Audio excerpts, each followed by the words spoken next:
de Deus no Evangelho de Mateus, capítulo 13, verso 44. Evangelho de Mateus, capítulo 13, verso 44.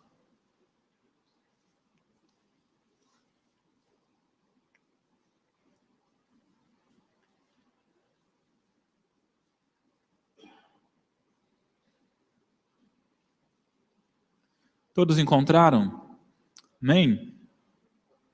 Diz assim a palavra de Deus: o reino dos céus é semelhante a um tesouro oculto no campo, ou escondido no campo, que um homem, ao descobri-lo, esconde. Então, movido de gozo ou alegria, vai, vende tudo quanto tem e compra aquele campo. Verso 45. Outro sim, o reino dos céus é semelhante a um negociante que buscava boas pérolas.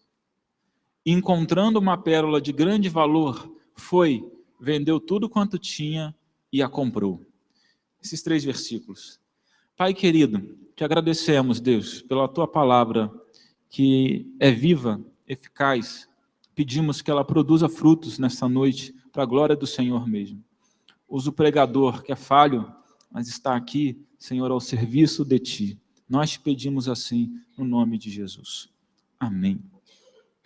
Irmãos, lemos 2 parábolas contadas por Jesus. Aqui numa sequência de parábolas, na verdade, que é o capítulo de número 13. Se você for perceber, todo o capítulo 13, ou a maior parte dele, é uma sequência de parábolas que Jesus conta. Num primeiro momento, a uma multidão, a um grupo grande de pessoas. Mas num segundo momento, a um grupo mais seleto de pessoas, os seus apóstolos, os seus discípulos, numa casa. No capítulo 13, verso 36, vai dizer que Jesus entrou então numa casa e ali começou a explicar a parábola do joio para os discípulos. Não é? E depois da explicação da parábola do joio, Jesus começa a contar a parábola, estas 2 que nós lemos. A parábola chamada do tesouro escondido e a parábola da pérola de grande valor, ou pérola preciosa. Mateus capítulo 13, versos 44 e 46. O que são parábolas? Não é? De repente, em algumas bíblias que os irmãos têm aí, ou os amigos têm aí, vem no título, né? Parábola do tesouro escondido, parábola da pérola. O que seria isso, uma parábola? Parábola era uma história. Jesus contou muitas parábolas. Era um método de ensino de Jesus. Era um método de Jesus explicar sobre o reino de Deus. E o que era parábola, portanto? Era uma história retirada do cotidiano, que ilustrava uma verdade do reino de Deus. Então Jesus pegava muitas histórias que ele tirava do cotidiano daquela época, da realidade das pessoas, e ele contava e então aplicava ao reino de Deus para ensinar uma verdade eterna. Então as parábolas não aconteceram literalmente, no entanto, elas ilustram uma verdade que é fato, que é verdadeira. Obviamente. Então, Jesus aqui faz isso nesse momento, contando 2 histórias que são, na verdade, correlatas. Não é? Ele quer ensinar aqui algumas coisas semelhantes através dessas 2 parábolas. Ele primeiro fala do tesouro escondido, que um homem encontra num campo, e depois fala de um negociante que encontrou uma pérola de grande valor. Primeiro, esconder tesouros naquele tempo era algo muito comum. Né? As pessoas muito ricas não tinham banco como hoje em dia, e o sistema econômico que nós temos hoje. Então, muitas vezes, pessoas muito ricas, elas tinham basicamente 2 formas de guardar dinheiro. Ou elas investiam em joias, ou elas investiam em tesouros específicos e escondiam. Joias, ou os 2. A joia facilitava o transporte, né? Se a pessoa precisasse sair às pressas, Joia é fácil de levar. O tesouro já não tão fácil. Agora, muitos tesouros são constituídos de muitas joias, não é? Então, um tesouro pode ter muitas joias. Então, quando a pessoa chegasse a ter muita coisa, às vezes ela deixava guardado um pouco na sua casa e escondia o resto. Então, essas lendas, essas histórias de tesouros escondidos, não é? Elas nem todas são verdade, mas tem alguma razão de ser, tem algum fundo de verdade, porque, de fato, naquele tempo, era comum se fazer isso, esconder tesouros. E era também comum, relativamente comum, não é? Porque não era todo dia que alguém encontrava um tesouro, mas era relativamente comum, ou seja, aconteceu mais de 1, 2, 3 vezes, pessoas encontrarem tesouros escondidos. Porque, pensa bem, um ricaço esconde seu tesouro, ele morre de repente, sem ter contado para ninguém onde estava. O tesouro fica lá, escondido. Fica lá. E aí, alguém em algum momento, não é, pode encontrar sem querer. Isso, a história conta que aconteceu algumas vezes. Então, Jesus, ele está aqui pegando uma história que era possível de acontecer naquela realidade e está aplicando ela ao reino de Deus. Ele diz, o reino de Deus é semelhante, é como alguém um tesouro escondido, tesouro oculto no campo, que certo homem encontrou e, tendo encontrado, foi e vendeu tudo e comprou aquele campo. Porque se ele leva o tesouro, ele comete uma ilegalidade, porque o campo não seria dele, o campo é do dono. Então, se ele pega o tesouro no campo de outro, é uma ilegalidade. Então ele foi inteligente, ele comprou o campo. E aí quando ele compra o campo, ele compra tudo que está dentro do campo. Por isso que ele encontrou o tesouro, escondeu o tesouro e deu um jeito de comprar o campo para o tesouro ficar com ele.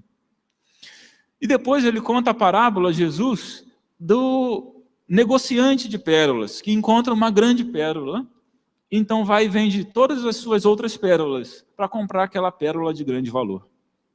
Também uma profissão comum naquele tempo. Negociante de pérolas. O homem que tanto corria atrás das pérolas como negociava as pérolas. Uma espécie de banqueiro daquela época. Então, uma profissão também comum daquele tempo.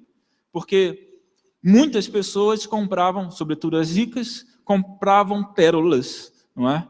E diz, se você for pesquisar na história, por exemplo, a rainha Cleópatra teve, né? Nome difícil, Cleópatra. A rainha Cleópatra, do Egito, ela chegou a ter uma pérola tão grande que custava aí, hoje, né? Transportando para o dia de hoje, fazendo as contas para o dia de hoje, porque naquele tempo era a moeda 6 tércios, era o nome da moeda, ela chegava a ter uma pérola aí de mais de 500 mil dólares. E para aquele tempo ainda era uma pérola barata. Tinha gente que tira pérolas ainda mais caras. Quanto maior o tamanho da pérola, multiplicava-se o valor. Então, várias pérolas pequenininhas várias pérolas pequenas, não tinha o valor de uma só pérola que fosse grande o suficiente. O homem diz que encontrou uma grande pérola, uma pérola de grande valor. E aí foi, vendeu tudo que tinha e comprou aquela pérola. Pois bem, Jesus conta essas duas histórias e diz que o reino de Deus é semelhante a elas. Ora, se o reino de Deus é semelhante a elas, que verdades nós podemos aprender sobre o reino de Deus a partir destas parábolas? Que verdades do reino de Deus Jesus quis ensinar com estas parábolas? E eu aqui destaquei 3 verdades que Jesus gostaria, na verdade, que Jesus quis ensinar através dessas parábolas sobre o reino de Deus. Estão comigo até aqui? Amém? vejamos quais são estas verdades que Jesus quis aqui ensinar. Primeiro, o reino de Deus é precioso. Primeira verdade que Jesus quis ensinar acerca do reino de Deus, contando estas duas histórias. O reino de Deus é precioso. E essa verdade está ilustrada, está exemplificada, está aqui apresentada no fato do tesouro e no fato da pérola. O tesouro escondido e a pérola encontrada representa o reino de Deus, a preciosidade do reino de Deus, o valor do reino de Deus. Primeira verdade, o reino de Deus é precioso, ele é valioso, não há nada que se assemelhe a ele na face da terra. Não há nada igual a ele, nada além dele, nada acima dele. O reino de Deus é precioso. E por uma primeira razão muito simples e básica, o reino de Deus é divino. Se é divino, é perfeito. O reino é de Deus. Ora, se é dele, é perfeito. Ele criou com perfeição. Se é dele, é valioso, é precioso, é perfeito, não tem nada maior, porque Deus é um Deus perfeito, não cria nada que seja imperfeito. Deus não está em lugares que sejam pequenos, por assim dizer. Porque nosso Deus é precioso. Então, o reino de Deus é precioso, é valioso. Primeiro, porque ele é divino, ele é de Deus. Foi Deus quem criou, é Deus que está nele, é Deus que governa, ele é o Senhor do reino dele. Então é precioso. É precioso. Segundo, porque só Cristo dá acesso ao reino de Deus. E essa é uma coisa muito especial. Isso torna o reino de Deus ainda mais precioso do que ele já é, se é que poderia ser. Só Cristo dá acesso ao reino de Deus. Vejamos, pois, Jesus encarnou em figura humana. Ele viveu entre nós, se humilhou, viveu entre nós. Ele morreu ao terceiro dia. Ele morreu e ressuscitou ao terceiro dia. Na cruz do Calvário, ele verteu o seu sangue. Diz a palavra de Deus em 1 Pedro, capítulo 1, verso 19, que o sangue de Jesus Cristo não é como de um cordeiro que precisava sempre ser sacrificado para o perdão dos pecados, mas o sangue de Jesus era um sangue perfeito, imaculado, puro. Jesus verteu o seu sangue para pecadores como eu e você termos acesso ao reino de Deus. Porque para entrar no reino de Deus, não pode ser de qualquer maneira. Porque o reino de Deus é muito precioso. Não se entra lá de qualquer maneira. Aliás, diz a Bíblia, que a porta é estreita. Assim como estreito é o caminho. Reino de Deus é muito precioso, irmãos, amigos, você que me acompanha na internet. Jesus verteu o seu sangue para que homens e mulheres tivessem acesso ao reino de Deus, porque de outra maneira não teriam, porque não se entra no reino de Deus de qualquer maneira. Não se entra no reino de Deus manchado de pecado. É isto que significa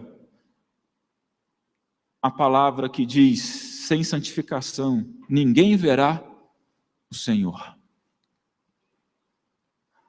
Sem Cristo, ninguém entra no reino de Deus, porque é Cristo que santifica o homem, porque é o sangue dele que cobre as nossas multidões de pecado. Se não fora pelo sangue dele, não haveria escapatória para nenhum de nós. Estaríamos todos condenados e distantes do reino de Deus.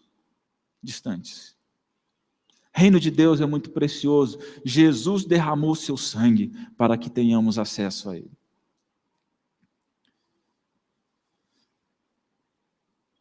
O próprio Jesus vai dizer, ainda falando dessa preciosidade do reino, em Mateus capítulo 7, verso 8, queridos coristas, olha só o que Jesus diz. não, capítulo 7, verso 8, opa, tem uma referência errada aqui, deixa eu consertá-la. 7, verso 6, desculpa. Mateus 7, verso 6. Não deis aos cães o que é santo, nem lancei ante os porcos as vossas pérolas. Não dei pérolas aos porcos. O que Jesus está querendo dizer é que o Evangelho, o reino de Deus, é muito precioso,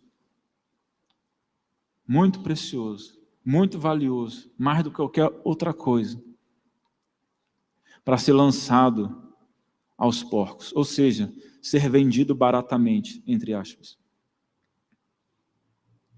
Muito precioso. Então, nós não estamos vendendo o reino de Deus, nós não estamos vendendo o Evangelho a qualquer preço, a qualquer custo. Não estamos diminuindo o seu valor para que alguém o aceite. Não. Evangelho, reino de Deus, é precioso demais. E essa preciosidade dele não pode ser diminuída, porque senão deixa de ser evangelho. Deixa de ser. É o que Paulo diz, muitos pregam outro evangelho, mas nós pregamos o evangelho de Cristo, e este crucificado. Amém, irmãos? O reino de Deus é precioso. Primeira verdade que a gente aprende nessas parábolas. E aí, vale aqui um parênteses, que é o seguinte: a igreja de Cristo, como agência do reino de Deus, prefigura esta preciosidade. Irmãos, amigos, me intriga, sinceramente, algumas frases do tipo: eu amo a Deus, mas a igreja é um negócio meio chato. Me intriga algumas frases do tipo: eu estou bem com Deus, mas com a igreja. Ora, como alguém pode estar bem com o noivo e mal com a noiva? Me escandaliza ouvir pessoas, até muitos deles dizendo-se crentes, falando mal da igreja, que é de Cristo. Ora, se a igreja é de Deus, está falando mal do próprio Deus. A igreja é preciosa, é a instituição, diria eu, mais preciosa da face da terra. Mais preciosa, porque estar nela é a única segurança que nós temos de ir ao céu. E aqui, deixa eu explicar. Estar na igreja não significa estar arrolado no hall de membros da igreja. Estar na igreja não significa vir aos cultos semanalmente. Estar na igreja não significa dar o dízimo. Estar na igreja significa ter a sua alma lavada e remida pelo sangue de Jesus Cristo. Estar na igreja significa ter aceitado o Senhor Jesus Cristo como seu único e suficiente Salvador. Porque é Cristo que é a porta para a igreja. Quem não está em Cristo não está na igreja. É como a arca de Noé, tem que passar pela porta. E a porta é Cristo. E só quem está dentro da arca é que vai ser salvo quando o dia do juízo chegar. Só vai ser salvo quem estiver dentro da igreja, mas não a igreja prédio. A igreja invisível de Deus, a reunião dos lavados e remidos pelo sangue do Senhor Jesus Cristo. A igreja é valiosa. Esta igreja que mencionei. Portanto, não cabe. Estou de mal com a igreja. Não cabe. Não faz sentido. Não tem lógica. É uma loucura. Existe um movimento hoje, chamado movimento dos desigrejados. Ora, loucura. Não faz sentido. Eles se dizem cristãos, mas sem igreja. Não tem como. Não tem como. É impossível ser cristão sem igreja. Porque ser cristão já pressupõe estar na igreja, porque só se é cristão se estar na igreja. Ou seja, é Cristo que nos coloca dentro dela. E aqui, quando falo da preciosidade do reino de Deus, eu aproveito para falar da preciosidade da igreja, que é a agência do reino de Deus na face da terra. Mateus capítulo 16, verso 16, quando Jesus diz, sobre esta pedra eu edificarei a minha igreja, ele diz, o que vocês ligarem aqui na terra será ligado no céu, e o que vocês desligarem aqui na terra será desligado no céu. Jesus está dando autoridade para a sua igreja que ele está instituindo. Porque a igreja é a agência do reino na terra. Então, no ambiente da igreja, nós deveríamos viver um pedacinho do céu. Deveríamos viver um pedacinho do céu. É que a gente ainda é falho, pecadores, então a gente está nesse corpo mortal e a gente peca, e aí o pecado faz a gente ter vários problemas, vários conflitos. Então por isso que a igreja também é um lugar de problemas, de conflitos. Porque estamos vivendo relacionamentos humanos, e relacionamentos humanos têm sempre conflitos. Mas estes não deveriam manchar a igreja, no sentido de que, se temos Cristo, o amor maior de Cristo em nós deveria resolver tudo isso. E este lugar chamado igreja deveria se tornar um pedacinho do céu aqui na terra. Uma imagem, um protótipo, uma sombra daquilo que nós viveríamos ou vamos viver no céu. Por isso também não cabe discórdia entre irmãos. Porque se os irmãos, se eu e você vamos estar no mesmo céu, não cabe a gente ficar de briga. Não cabe. Vai ficar brigando no céu? Não entra briga no céu. Não entra. Estão comigo até aqui? Amém, irmãos? Glória a Deus. Primeira verdade que nós tiramos dessa parábola: o reino de Deus é precioso. Segundo, o reino dos céus, o reino de Deus, exige renúncia. Renúncia. Irmãos, o vender tudo aqui dessas parábolas, se você perceber, o camarada que encontrou o tesouro, ele tinha uma grana, ele foi e vendeu tudo. O camarada que encontrou a pérola preciosa, ele tinha uma grana, ele foi e vendeu tudo. O vender tudo está aqui representando a necessidade de renúncia. De renúncia. Os dois tiveram que abrir mão daquilo que eles tinham para ter a preciosidade que é o reino de Deus. Eles tiveram que abrir mão daquilo que eles possuíam. Eles não tiveram que abrir mão de algumas coisas que eles possuíam. Diz o texto que eles venderam tudo. Tudo. Isso fala de renúncia, necessidade de abrir mão, necessidade de renunciar, que o reino de Deus exige. O reino de Deus é tão precioso que para tê-los precisamos abrir mão de tudo. Amigos, isto implica abandonar o pecado e renunciar tudo mais que te impede de ter um relacionamento pleno com Deus e realizar a sua missão. O reino de Deus é tão precioso que para tê-lo é preciso renunciar a tudo. Mas veja bem, Jesus não escondeu isso. Ele está contando isso aqui numa parábola, mas ele disse isso abertamente em outras ocasiões. Como eu disse, o caminho é estreito, a porta é estreita. O reino dos céus exige renúncia. Isso significa também que seguir a Cristo tem um preço. E Cristo nunca escondeu isto. E eu quero ler alguns outros textos bíblicos para mostrar que, de fato, Cristo nunca escondeu isto. Que o reino de Deus tem um preço. Exige renúncia. Primeiro texto, Mateus 8, um pouquinho adiante aí, verso 18. Olha só. Vendo Jesus, muita gente ao seu redor, ordenou que passassem para outra margem. Então, aproximando-se dele, um escriba disse-lhe: Mestre, seguir-te-ei para onde quer que fores.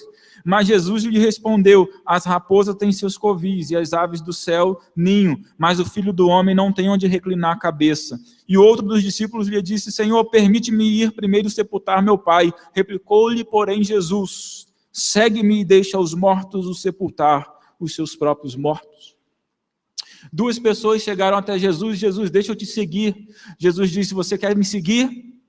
A raposa tem covil, as aves têm ninhos, mas eu não tenho onde reclinar a cabeça. Ele está dizendo: você também não.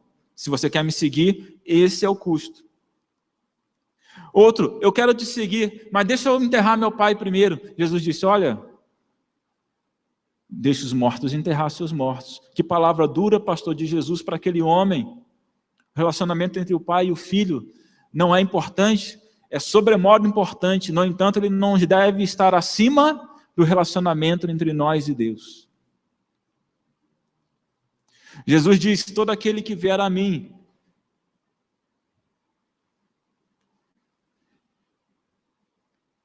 e não aborrecer seu pai, sua mãe, seus irmãos, e não deixar tudo por amor de mim, não pode me seguir, não pode ser meu discípulo. Não é que Jesus não queria que os filhos amassem seus pais, ou que os pais amassem seus filhos, e daí por diante, e houvesse amor na família. Muito pelo contrário, Deus quer amor na família, só que Ele exige um amor maior por ele. O jovem rico saiu triste da presença de Jesus. Saiu triste, porque ele não estava disposto a abrir mão da sua riqueza para seguir a Jesus. Aí o que Jesus fez? Jovem rico, volta aqui. Ei, volta aqui. Eu estou repensando aqui a minha palavra para você. Vamos fazer o seguinte: dá só metade, o resto você dá de dízimo. E está tudo fechado. Não, Jesus não fez isso. O jovem rico saiu triste. O que aconteceu? Ele ficou triste o resto da vida dele. Jesus não abriu mão dos princípios da palavra. Jesus não abriu mão do preço para que alguém o aceitasse. Ei, amigo, Jesus não vai abrir mão de alguma coisa para você o aceitar. Ele quer que você o aceite do jeito que ele é. E com tudo que ele exige. E ele exige renúncia. É necessário abrir mão do pecado. É necessário abrir mão de qualquer impedimento que nos afaste de ter um relacionamento com ele. De outra forma, a gente vai continuar triste como o jovem rico. O vazio dentro do coração, dentro do peito vai continuar. Segunda verdade que a gente aprende com esse texto, com essas parábolas: seguir a Cristo, o reino dos céus, exige renúncia. Terceira e última verdade que aprendemos com esse texto, essas duas parábolas: o reino dos céus requer investimento total. É um chamado radical, irmãos meus, amigos, igreja. O reino de Deus implica um chamado radical, requer abraço total. Sabe aquele abraço que a gente dá meio assim, se afastando? Parece um meio abraço, né? Quem já recebeu um abraço assim? Um abraço tipo assim, não é? A mão esquerda vai no peito, né? Aqui, para segurar, e a outra fica assim meio de longe, né? Já viram isso? É um meio abraço, né? Isso não serve.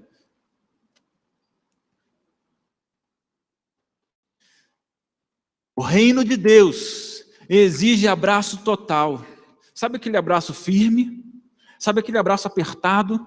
Sabe quando você encaixa as duas mãos? O reino de Deus exige abraço total. Você tem que abraçar o reino de Deus. Não dá para ficar assim, pegar um pouquinho aqui e outro pouquinho você rejeita e fica... Não, irmão. Amigo, você tem que abraçar com vontade. Você tem que abraçar com certeza, convicção. Tem que ser um abraço vigoroso. O reino de Deus exige investimento total. Os dois homens daquela parábola, daquelas parábolas, eles venderam tudo o que tinham e empregaram todo o seu investimento para comprar aquele campo e para comprar aquela pérola preciosa de grande valor. Porque o reino de Deus exige investimento completo, total. Abraço total. Eu quero usar aqui a figura do abraço. Abraço forte. É isso. Não dá para ser meia boca. Ou no ditado evangeliquez, né? Não dá para ser crente meia sola. Tem que ser crente de verdade. Terceira verdade que nós aprendemos: o reino dos céus requer investimento total. Abraço total. Irmãos, amigos, não é que nós, quando o texto utiliza a figura do comprar o campo, comprar a pérola, não é que nós podemos comprar a salvação. Deixa eu colocar isso aqui. Salvação é a graça de Deus, é pela graça de Deus, mediante a nossa fé em Cristo. O foco das parábolas está aqui, na preciosidade do reino de Deus, na exigência da renúncia e na necessidade que nós temos de nos investir totalmente nele. Essa é a figura do comprar, utilizar todo o recurso para comprar o campo, para comprar a pérola. Ou seja, tudo que nós temos, tudo que somos, precisa estar empregado no reino de Deus. Requer investimento total. Não é que você tem que vir e dar todo o seu dinheiro aqui no gasofilácio. Não é isso, não. É você tem que abraçar com toda a sua alma, com toda a sua vida. Ou seja, você tem que ser por completo dele. Não dá para entregar metade do coração para Jesus. Tem que entregar o coração por completo. Tem que entregar o coração por inteiro. Tem que entregar a vida ao Senhor Jesus por inteiro. Isto é o Evangelho. Esta é a exigência do reino de Deus. Amém? Quem está comigo até aqui? Amém? Zaqueu fez isso. Lucas capítulo 19, verso 1 e 10. Jesus pregou para Zaqueu. Zaqueu ouviu a mensagem. Diferente do jovem rico, Zaqueu decidiu aceitar. E Zaqueu era um publicano, ele roubava. O que Zaqueu fez? Sinal de que ele abraçou completamente. Sinal de que ele abraçou totalmente a fé em Cristo. O que Zaqueu fez? Ele foi e restituiu 4 vezes mais todo mundo que ele tinha roubado. Restituiu 4 vezes mais. Ou seja, com juros. Todo mundo que ele tinha roubado. Diz lá no final. A história de Zaqueu é contada aí em Lucas capítulo 19, versos 1 ao 10. Porque Zaqueu se entregou completamente. E diz a Bíblia que houve salvação naquela casa, houve alegria e foi uma festa. Porque ele renunciou e ele investiu tudo no reino de Deus. Ele não ficou com reservas. Eu penso que muitas vezes muitos têm vindo à igreja, muitos têm ouvido o Evangelho, mas estão com reservas diante dele. Deixe-me dizer que o reino de Deus exige renúncia total e abraço total. Ele é muito precioso para menos do que isso. Cristo verteu seu sangue por causa disso. O reino de Deus é muito precioso para menos de renúncia total e investimento total. Quero terminar com uma história. História baseada naquele ditado: macaco velho não coloca a mão em cumbuca. Você sabe de onde vem esse ditado? Diz que a história é a seguinte, que para pegar macacos, né, os índios, e no Brasil, mas diz que essa história também acontecia em tribos africanas, né, para pegar macaco, não é macaco mesmo, um animal, não é, e poder fazer dele um belo cozido, não é? O que eles faziam? Eles botavam um milho, botavam milho dentro de uma cumbuca, uma espécie de cuia, né, que tinha a boca pequena e a base maior. Então, uma espécie de cuia, uma cumbuca. Então, os índios colocavam o milho dentro da cumbuca, amarrado a uma corda, presa na árvore. E aí, essa era a isca para o macaco. Ele vinha e colocava, né, pegava com as suas patinhas o milho dentro da cumbuca, e aí a patinha do macaco entrava, porque ela entrava assim, né, e aí ele pegava o milho. Só que aí ele segurava o milho. E aí o milho, quando ele ia tirar o milho não saía, porque o milho era maior que a cumbuca, e a mão dele fechada também. A patinha dele fechada também. Então, tentava tirar e não saía, e ele ficava preso ali naquela isca, que estava presa à corda. No final do dia, os caçadores voltavam ao lugar e viam lá os macaquinhos tudo com a mão presa na cumbuca.